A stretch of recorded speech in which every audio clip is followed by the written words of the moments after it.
Tippy Mafia here, and I'm going to be doing a little review of the Wild Appalachia DLC. So if you want to go ahead and skip a little bit, at about the 2-minute mark is where the review starts, and at about 5:30 is where I discuss a kind of mystery thing that a Reddit user found and I checked out. So just to go ahead and get into it, before I go ahead and say whether I liked or disliked the DLC, I will go ahead and bring up the fact that this was like a baby DLC. This wasn't, don't be holding it up next to Nuka World. It's not the same. Like, we got the crafting table from Nuka World, kinda. There's more coming. These aren't all gigantic changes, but they will all add up to a better experience, in my opinion. But go ahead and getting started, I did want to make a comment about a video I put up the other day.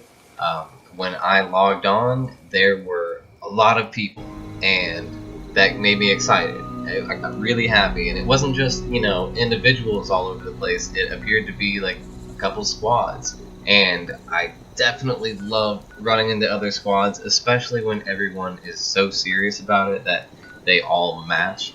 I recall one time myself, Breva, and Rob Goblin were all dressed up like responders, and I just couldn't help but take a picture of us everywhere we went.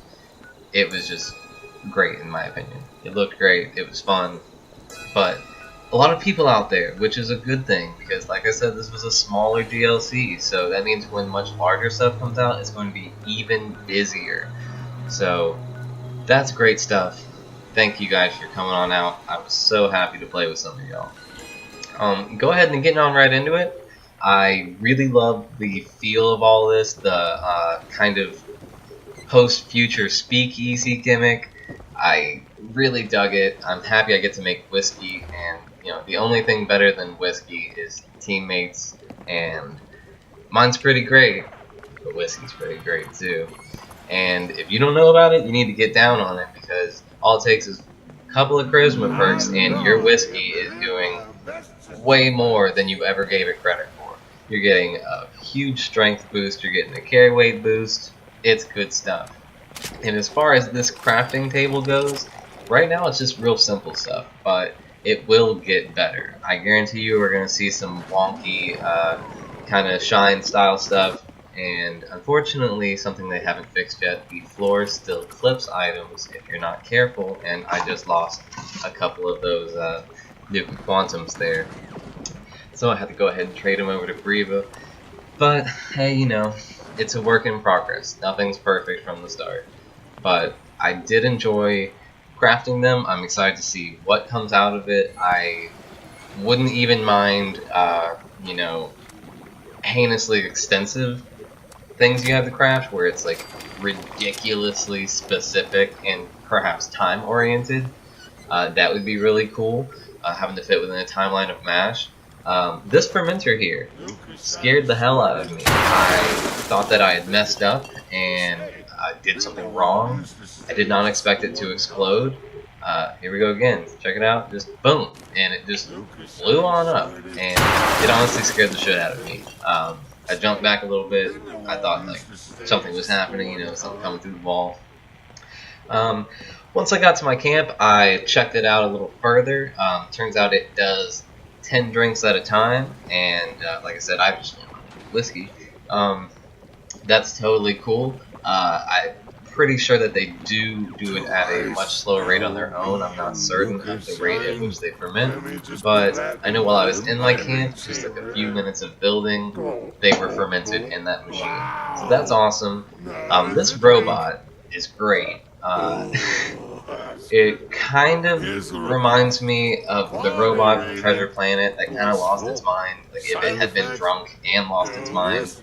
I think it's really funny that this piece of like super expensive military hardware is just a drink tester. But like I said, this is just for now. There's going to be a lot of recipes coming out, and hopefully there will be some extensive ones that will give you, effects worth their weight or worth the time to collect everything in order to craft it. I'm definitely hoping to see something that maybe tops whiskey, because it's kind of been the only thing, and you know, it would be nice to see some other effects. Moonshine, that's definitely, it's the Nukashine DLC. Come on now, like Moonshine is definitely gonna have a place in this, and I think that it's gonna be a lot of fun doing all of this stuff and finding all of these new things. Who knows? This might even lead to new flora or new fauna or new effects. Who knows? As far as things that are new that weren't explicitly mentioned, I was on Reddit and found a post by CamelChip579208 who was commenting on another post, and when I went to check this out, I knew we were into something, because property of Vault Tech, there's hardly ever anything good around where you find those. Like, it's, you know, Vault Tech's no UNICEF, that's for sure. This volleyball court, really great place. A couple balls popped up. Great place for rubber, if you're looking for that. This vault, though, this was not always here. I have had this confirmed by several people. This is brand new, brand spanking new. This area was empty. It would have been found by now, for sure. It's unlabeled. An unlabeled vault door. We have no idea what the plans for it are. I believe I saw another Reddit user say that they clipped through the door and there's nothing behind it. It's just rock, which means there's not even any code to support what's going on, so there's no breaking in early and seeing what is in there. Whenever this comes out, it's going to be 110% a surprise. And we don't know if it's going to be kind of like, you know, Vault 88 and Fallout 4, or if it's going to be more like the abandoned vault in Boston that the gangsters were hiding out in. Who knows? I'm not sure what's going to be offered here. It does make me wonder about other underground locations, like in Watoga. I definitely feel as though a lot of those underground garages should be the entryways cleared out so that you can go down in them. I think that there's definitely good stuff going on. So another thanks to CamelChip579208. He posted up this picture where the Shear Terror map was overlaid on the actual game map with locations. So as you can see, this purple line leading towards the top, that dot stops at exactly that vault. So I'm going to be checking out some of these other spots and see what I can find. Hopefully something will come about, but a lot of new changes coming, a lot of exciting stuff. Not all of them are big changes, some of them are little ones. It's about the little things. You gotta appreciate the little things, like this bug. I followed him around for a while because he's a levelless, nameless bug, and it just kind of put a smile on my face.